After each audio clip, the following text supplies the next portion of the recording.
اعوذ باللہ من الشیطان الرجیم بسم اللہ الرحمن الرحیم ربی یسر ولا تعسر وتمم بالخیر لا یؤاخذکم اللہ باللغو فی ایمانکم ولکن یؤاخذکم بما کسبت قلوبکم واللہ غفور حلیم للذین یولون من نسائہم تربص اربعۃ اشہر فإن فاؤوا فإن اللہ غفور رحیم۔ آیت نمبر 226 ہے یہ 2 آیتیں ہم نے تلاوت کی ہیں۔ اب اس کا ہم ترجمہ پڑھیں گے انشاءاللہ۔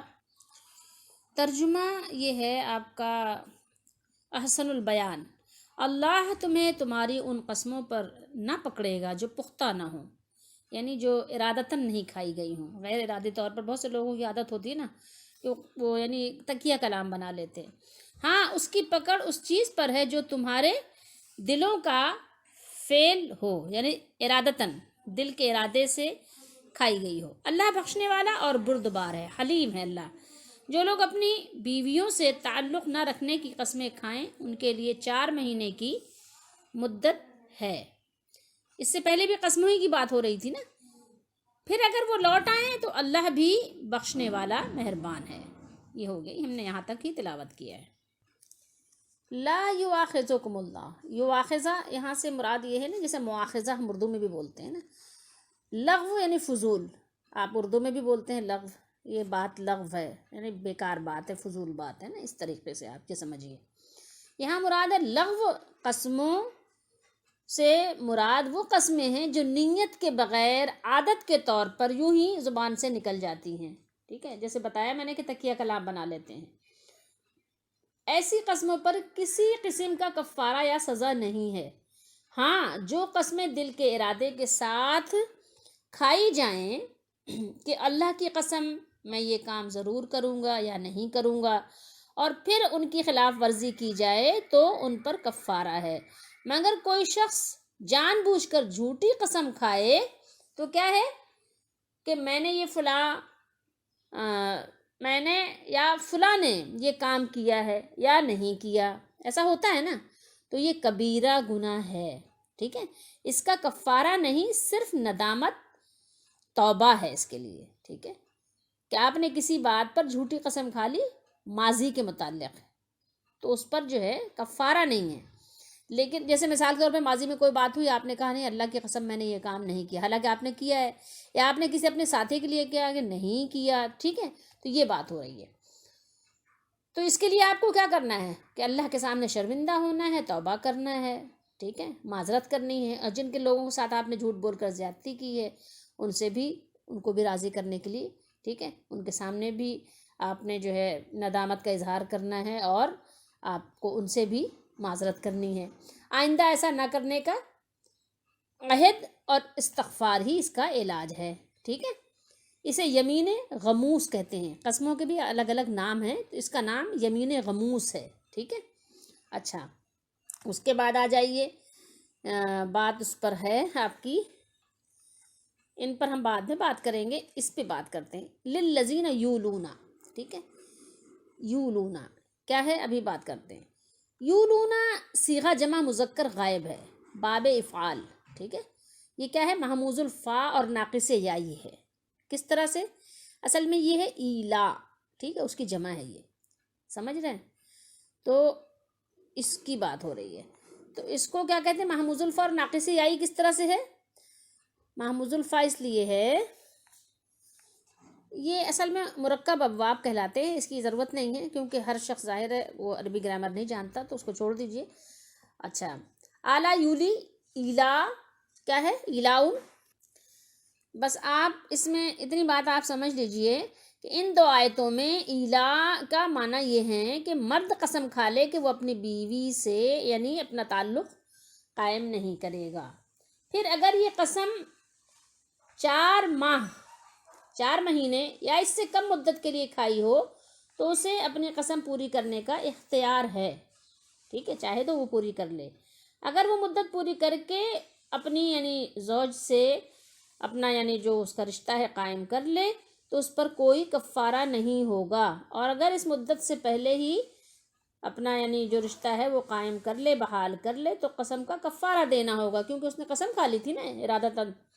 تو رسول اللہ صلی اللہ تعالیٰ علیہ وآلہ وسلم نے بھی کیا ہے، ایک مرتبہ کیا آپ کا ہوا تھا معاملہ، ایک دفعہ اپنی ازواج سے 1 ماہ کے لیے آپ نے یعنی علیحدگی کی تھی نا، آپ نے بھی قسم کھا لی تھی کہ آپ یعنی ان کے قریب نہیں جائیں گے، تو مدت پوری ہونے پر آپ نے ان سے یعنی اپنا معاملہ بحال فرما لیا تھا۔ یہ بخاری شریف میں ہے نا یہ حدیث شریف، جس کو کہتے ہیں نا کہ واقعہ ایلا کے نام سے تقریباً لوگ جانتے ہی ہیں، اور جانتے ہوں گے بھی اور جاننا چاہیے بھی، ٹھیک ہے۔ اور آپ صلی اللہ علیہ وسلم نے کوئی کفارہ ادا نہیں کیا، ٹھیک ہے۔ تو یہ چیز ہے، اصل میں معاملہ یہ ہے کہ جاہلیت میں نکاح کرنے کے بعد بعض لوگ لمبی مدت تک بیوی کے پاس نہ جانے کی قسم کھا لیتے، یا مدت کے تعین کیے بغیر ہمیشہ کے لیے قسم کھا لیتے۔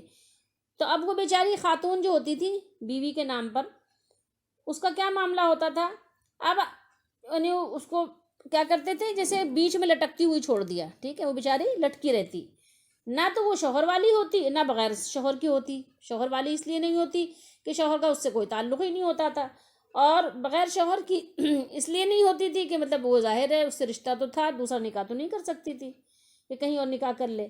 تو اللہ تعالیٰ نے ان آیات میں اس ظلم کا خاتمہ فرمایا ہے کہ اب اگر کوئی 4 ماہ سے زائد مدت کے لیے یا مدت مقرر کیے بغیر قسم کھا لے، تو ایسے شخص کے لیے اس آیت میں 4 ماہ کی مدت مقرر کر دی گئی ہے۔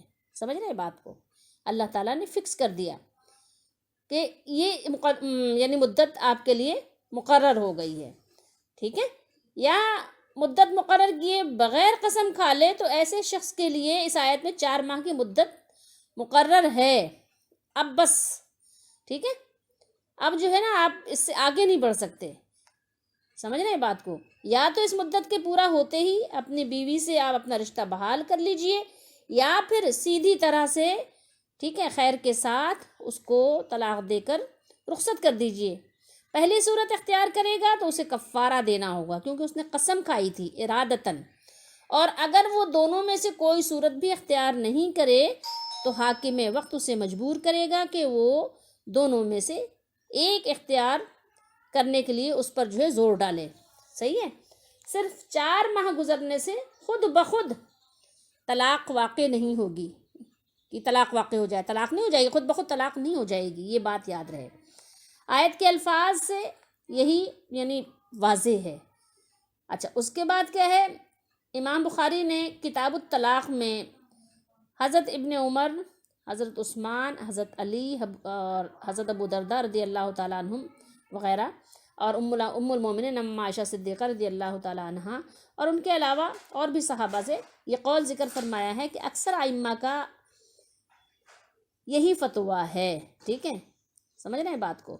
اگر شوہر اپنی بیوی کو طلاق دے دے تو وہ فوراً اس سے جدا نہیں ہوتی، بلکہ اسے کچھ مدت انتظار میں گزارنا ہوگی، جس کے اندر شوہر اس سے رجوع کر سکتا ہے، اور اس مدت کے گزرنے کے بعد عورت کیا ہوگی، آزاد ہے، جس سے چاہے نکاح کر لے۔ اس مدت کو کیا کہتے ہیں، عدت کہتے ہیں، جس کو طلاق رجعی کہا جاتا ہے۔ تو یہاں اللہ تعالیٰ نے ارشاد فرمایا وَلَٰكِن يُؤَاخِذُكُم بِمَا كَسَبَتْ قُلُوبُكُم، لیکن جو قسمیں تم دل سے، قلوب کیا ہے، قلب کی جمع ہے، یہ قلوب کس کی جمع ہے، قلب کی، قلب کہتے ہیں دل کو۔ یہاں مطلب ہوتا ہے قلب کا معنی ویسے لغوی معنی ہے الٹنا پلٹنا، الٹنا پلٹنا، ٹھیک ہے۔ تو دل کا بھی معاملہ یہی ہوتا ہے کہ کبھی ادھر کبھی ادھر ہوتا رہتا ہے نا، کبھی اس کے اندر بہت زیادہ کچھ اور معاملہ ہوتا ہے، کبھی کچھ اور معاملہ ہوتا ہے، دل کا بھی معاملہ ایک جیسا نہیں رہتا، ٹھیک ہے، اس میں بھی الٹ پلٹ ہوتی رہتی ہے۔ اس لیے اللہ نے فرمایا وَلَٰكِن يُؤَاخِذُكُم بِمَا كَسَبَتْ قُلُوبُكُم، لیکن جو قسمیں تم دل کے ارادے سے کھاؤ گے ان پر ضرور، کون، اللہ تعالیٰ، ان پر وہ ضرور تمہارا مواخذہ کرے گا۔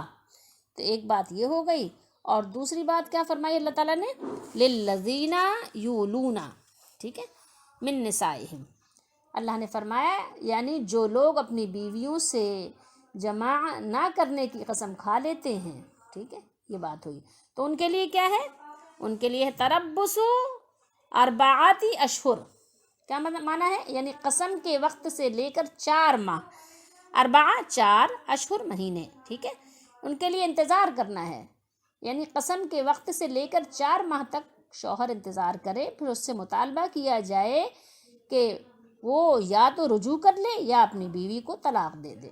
ٹھیک ہے، سمجھ رہے ہیں بات کو. اس کے بعد کیا فرمایا؟ فَإِنْ فَاؤُوا، اگر وہ اسی حالت کی طرف لوٹ آئیں جس پر وہ پہلے تھے.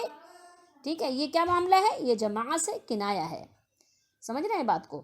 اور فَإِنَّ اللَّهَ غَفُورٌ رَحِيمٌ، فَإِنَّ اللَّهَ غَفُورٌ رَحِيمٌ، تو بے شک اللہ بہت بخشنے والا، بہت مہربان ہے، بہت زیادہ ہی اللہ مہربان ہے. ٹھیک ہے، یعنی قسم کھا لینے کی وجہ سے ان کے حق میں جو کوتاہی ہوئی ہے اللہ تعالیٰ اسے معاف کر دے گا، اللہ اسے بخش دے گا اور اللہ رحم فرمائے گا. ٹھیک ہے، اللہ تعالیٰ مہربان ہے اپنے بندوں پر، اپنے بندوں کی غلطیوں کو معاف کرتا ہے، ان کی کوتاہیوں سے درگزر فرماتا ہے، ان کی توبہ کو قبول فرماتا ہے، اپنے بندوں پر مہربانی کرتا ہے، ان کی پردہ پوشی کرتا ہے، ان کی اللہ تعالیٰ مشکلات کو اپنی رحمت سے آسان فرماتا ہے. تو یہ ہے معاملہ اللہ تعالیٰ کی رحیمی اور کریمی کا. پھر آگے مالک الملک نے فرمایا وَإِنْ عَزَمُوا الطَّلَاقَ، وَإِنْ عَزَمُوا الطَّلَاقَ، اور اگر وہ طلاق ہی کا ارادہ کر لیں تو کیا ہوگا؟ تو یہ اس بات کی دلیل ہے کہ محض 4 ماہ کی مدت گزرنے سے طلاق واقع نہیں ہوگی، بلکہ کیا ہوگا؟ امام مالک رحمہ اللہ نے فرمایا ہے موطا امام مالک میں کہ نافع سے، اور انہوں نے حضرت ابن عمر رضی اللہ تعالیٰ عنہما سے روایت کیا ہے کہ جب کوئی آدمی اپنی بیوی کے پاس نہ جانے کی قسم کھا لے تو طلاق واقع نہیں ہوگی، خواہ 4 ماہ کی مدت گزر جائے، حتیٰ کہ اس سے مطالبہ کیا جائے گا کہ وہ طلاق دے دے یا پھر رجوع کرے. ٹھیک ہے، اور اسے امام بخاری نے بھی بیان فرمایا ہے، آپ سمجھ لیں. وَإِنْ عَزَمُوا الطَّلَاقَ، اردو میں بھی ہم لوگ بولتے ہیں نا عزم، کسی چیز کا یعنی عزم مصمم کر لینا، یعنی پکا ارادہ کر لینا. اور اگر، وَإِنْ اور اگر یعنی طلاق کا یعنی پکا ارادہ کر لیا ہے، عزم کر لیا ہے. ٹھیک ہے، تو اللہ تعالیٰ بے شک کیا ہے اللہ تعالیٰ کا معاملہ کہ وہ سمیع ہے اور علیم ہے، وہ سب کچھ سننے والا ہے اور سب کچھ جاننے والا ہے، تمہارے سارے ارادوں کو، تمہارے سارے کاموں کو جاننے والا ہے. تو اگر طلاق خود بخود ہو جاتی ہے تو پھر عزم کا معاملہ ہی نہیں ہے، تو طلاق تو خود بخود واقع ہو گئی، لیکن طلاق خود بخود واقع نہیں ہو گئی 4 مہینے گزرنے کے بعد. ٹھیک ہے، اگر اس کو رکھنا ہے تو وہ رکھ بھی سکتا ہے، اور اگر اسے نہیں رکھنا ہے تو عورت پر ظلم کوئی نہیں کرنا، اس کو پھر طلاق دے کے علیحدہ کر دینا ہے. تو یہ اللہ تعالیٰ نے یہاں پر خواتین کے ساتھ جو پہلے ظلم ہوا کرتے تھے کہ عورتوں کو اس طرح سے جو ہے ان کے ساتھ زیادتی کرتے تھے کہ نہ ان کو رکھتے تھے نہ ان کو چھوڑتے تھے، اس کا اللہ تعالیٰ نے خاتمہ فرمایا ہے. ٹھیک ہے، کہ آپ ایسا نہیں کر سکتے کہ ایک عورت کے ساتھ آپ جو ہے اس کے حقوق بھی ادا نہ کریں اور اس کو آپ چھوڑیں بھی نہیں.